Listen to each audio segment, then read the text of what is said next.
नमस्कार दोस्तों, इंडिया के सबसे बड़े न्यूज चैनल में आपका स्वागत है।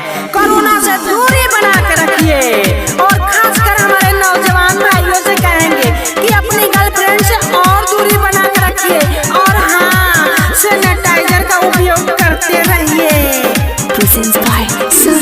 हमारा बियाह वाला गल रहे पटाना, बिचाही में काले है ने घट गइले घाटाना और हमारा बियाह वाला गल रहे पटाना, बिचाही में काले है ने घट गइले घाटाना। बड़ा मुश्किल से क्रिस गर्ल के शादी लगल, टाइम से ना खाना वा घोटात बड़ुए, लागता कि मर जाइबो हमरा रुए। अरे बाबू कटल बिया हमर धाधाइल छुटा गइल रे, सबई कहानी लॉकडाउन में भइल रे। पंडित जी आपको नहीं छोड़ेंगे। कटल बिया हमर धाधाइल छुटा गइल रे, सबई कहानी लॉकडाउन में भइल रे। किनल से रवानी हमर धइल बावे रे, सब काम चाइना के कइल बावे रे। मने मने खुश रहनी अगुटाइल, देखनी जब न्यूज हमर छूट गइल घायल। हमारी बहनी के नजर उठा के नहीं देखेंगे।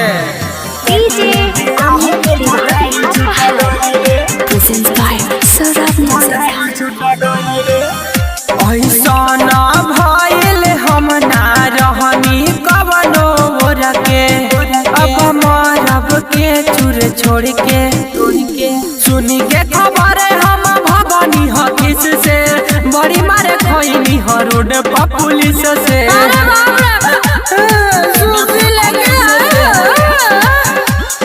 प्यार में बड़ा दूर गत भइल रे, सुना कोरोना ही गलत भइल रे। कटल बिया हमर धाधाइल छुटा गइल रे, सबई कहानी लॉकडाउन में भइल रे। कटल बिया हमर धाधाइल छुटा गइल रे, सबई कहानी लॉकडाउन में भइल रे। अरे बाप रे, अब ई काट काम के बाद जब हमर शादी कटिए गई।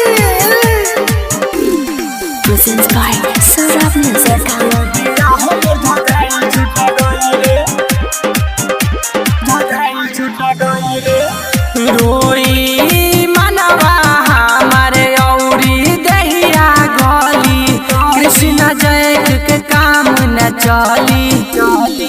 राइटर संतोष ताजे आके कर चेक हो, लगता कि आई जाई हमारा यो टेक हो।